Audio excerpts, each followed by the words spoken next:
Greetings, wanderer, and welcome to the Agora of Athens. I love this Agora. Where else could you find a common fish merchant and an extravagant jewelry seller within a few feet of each other? It's that kind of variety that makes city life so rich and exciting.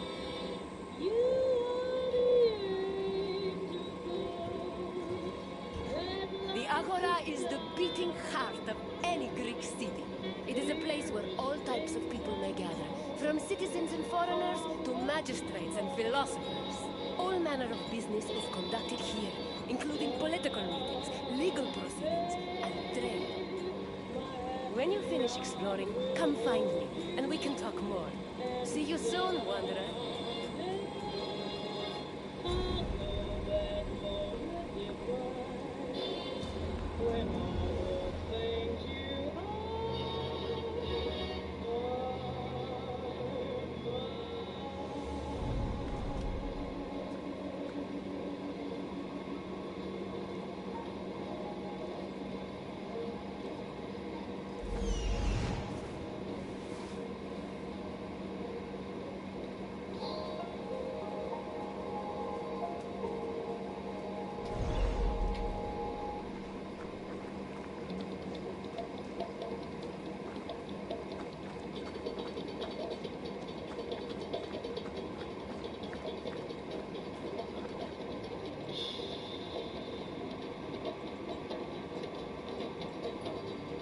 Agora was the civic center of Athens, but it wasn't only frequented by politicians and city officials. The area housed a market where people could purchase food and other goods from merchants. It was also frequented by philosophers who used the public space to establish schools and pass on their teachings to students. Religion had its place as well. Temples dedicated to Hephaestus and Apollo were located in the Agora, along with the altar of the 12 gods and the monument of the eponymous heroes.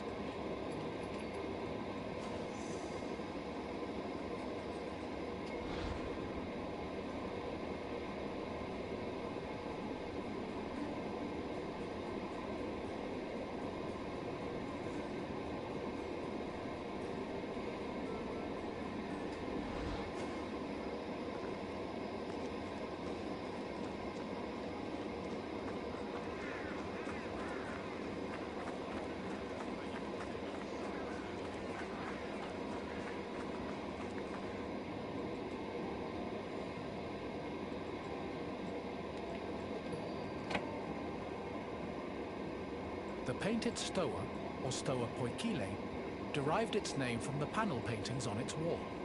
The paintings were created in the 5th century BCE by famous artists like Polygnotus and depicted Greek military victories like the Battle of Marathon. The stoa served as a public meeting place for citizens, but it was especially popular with philosophers who used the space to pass on their teachings. In 301 BCE, the philosopher Zeno of Kition chose the Stoa Poikile as the location for his school of philosophy, the appropriately dubbed Stoicism.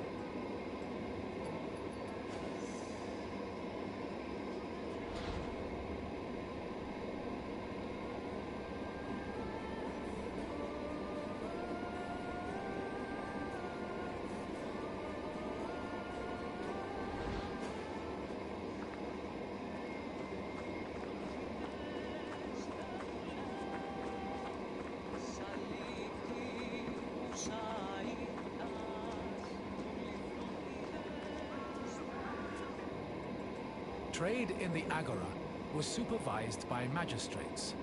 There were 5 agoranomoi who kept order in the market, controlled the quality of goods, and collected market dues. This provided revenue to the city and helped pay the magistrates and those in charge of maintaining order. The market benefited everyone.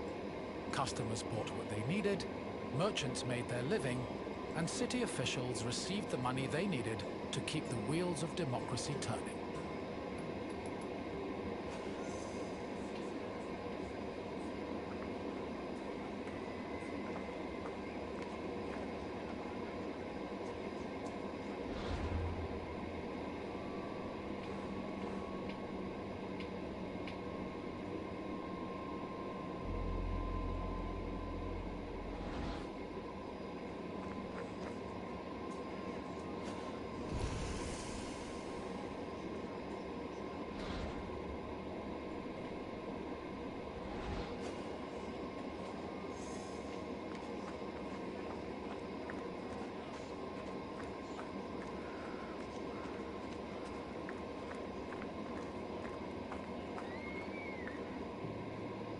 The original Temple of Apollo Patroclus was built around 535 BCE by Pisistratos, but was destroyed by the Persians during their invasion a few decades later.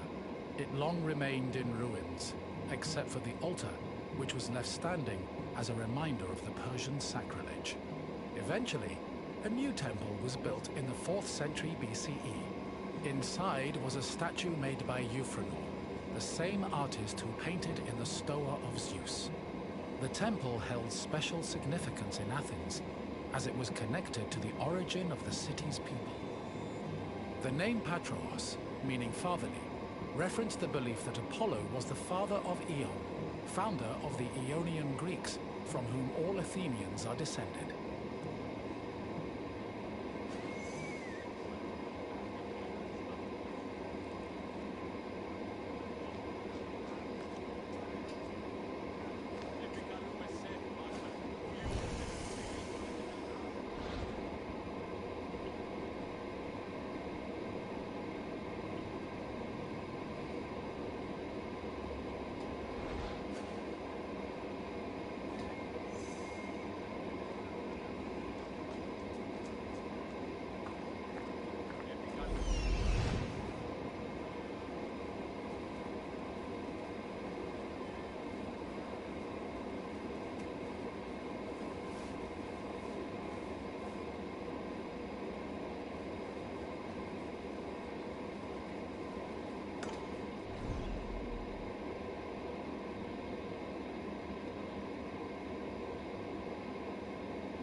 temple of Hephaestus overlooks the Agora from the Colonus Agoreus hill.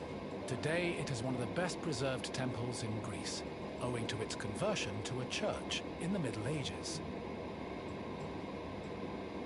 But while this transformation preserved the structure, it also damaged the surrounding sculptures. The temple was dedicated not only to Hephaestus, the god of metallurgy, but also to Athena Ergane, goddess of arts and crafts. Nearly every part of the Hephaestion was lavishly decorated with depictions of famous mythological events, like the labors of Theseus. The Theseus scenes gave the temple the nickname Thesion, a name that lives on today as a city district in Athens.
The Boulaterion was another building in the Agora that contributed to the democratic process.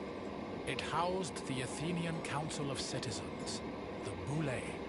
This council of 500 was composed of 50 members from each Greek tribe, all of whom served a one-year term. They were chosen by lot from among citizens over 30. Every month, one group of 50 was chosen to lead the Boulé's executive committee, the Prytaneis. The Prytaneis met every day of the month and called meetings of the full council in the Boulaterion, where they spent their time discussing bills.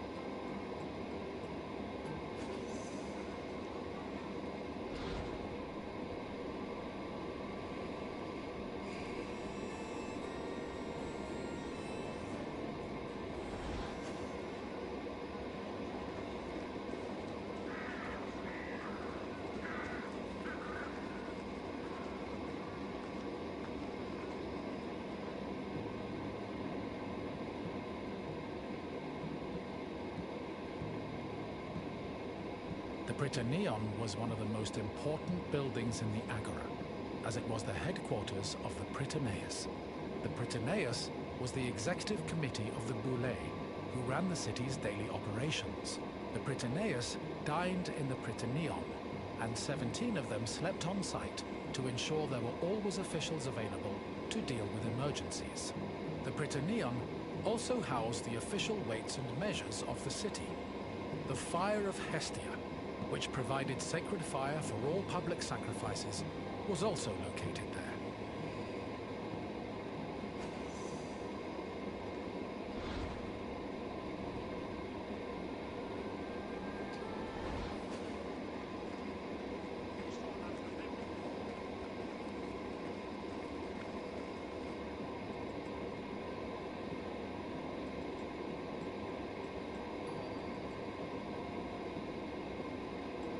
The Heliaia was the most important court in Athens and was presided over by a group of judges called Heliasts.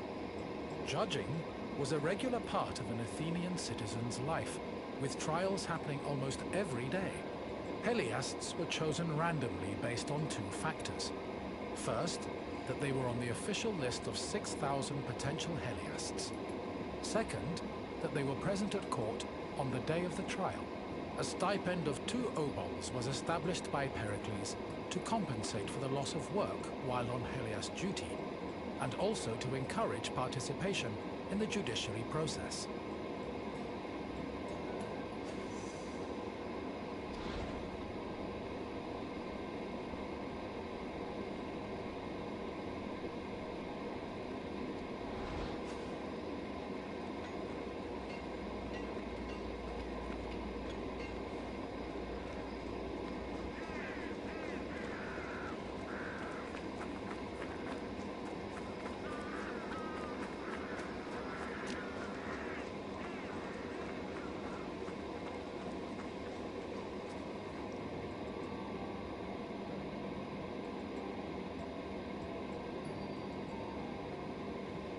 In the agora, an Athenian could buy and sell many different products. The permanent retail market was divided into sections according to the category of merchandise. Merchants and craftsmen who worked in the market could be citizens, foreigners, or even freed slaves. They sold everything from food and clothes to jewelry and slaves. With so much variety, competition was fierce, and that competition helped regulate the market's prices.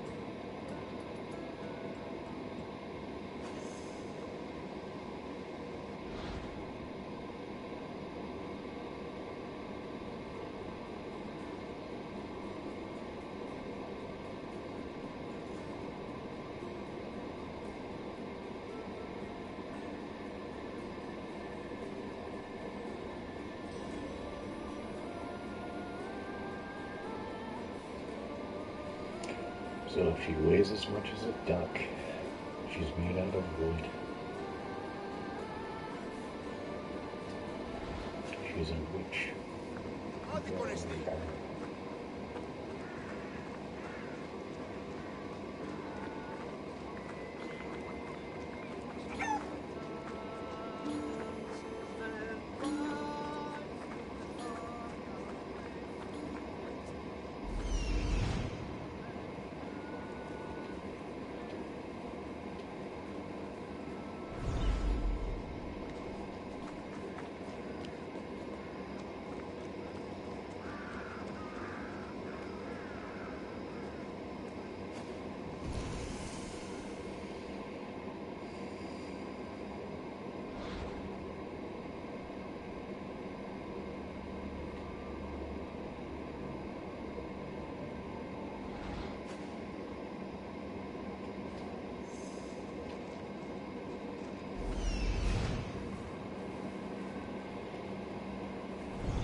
The Heliaia wasn't the only court in Athens.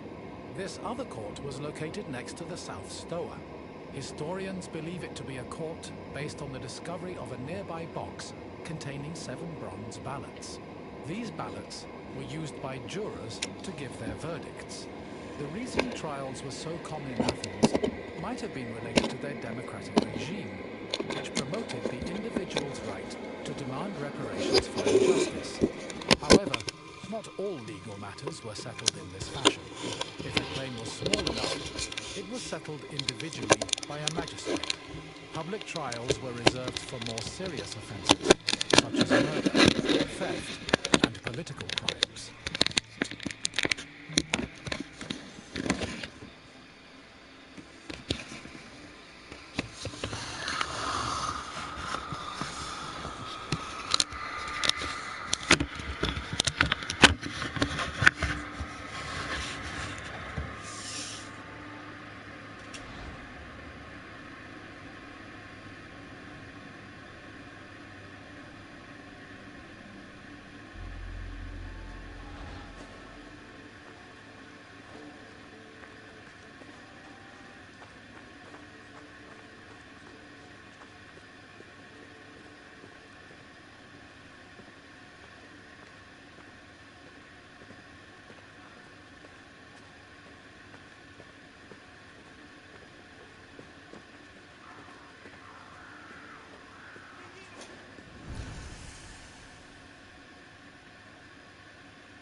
The mint was where the city made its coinage. It is believed that Athens' mint was in the city's agora, as modern excavations have turned up small disc-shaped pieces of metal used to make coins.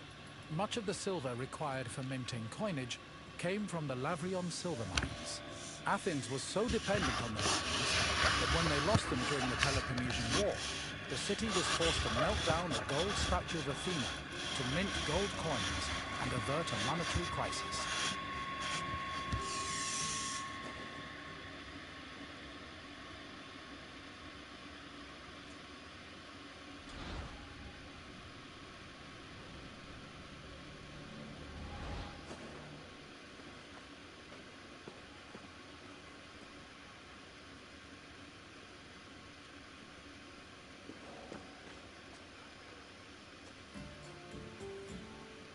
You have now experienced the Agora, following in the footsteps of countless Athenians before you. I hope the trip has impressed upon you how important this place was to trade, politics, and law. If you have any questions, don't hesitate to ask.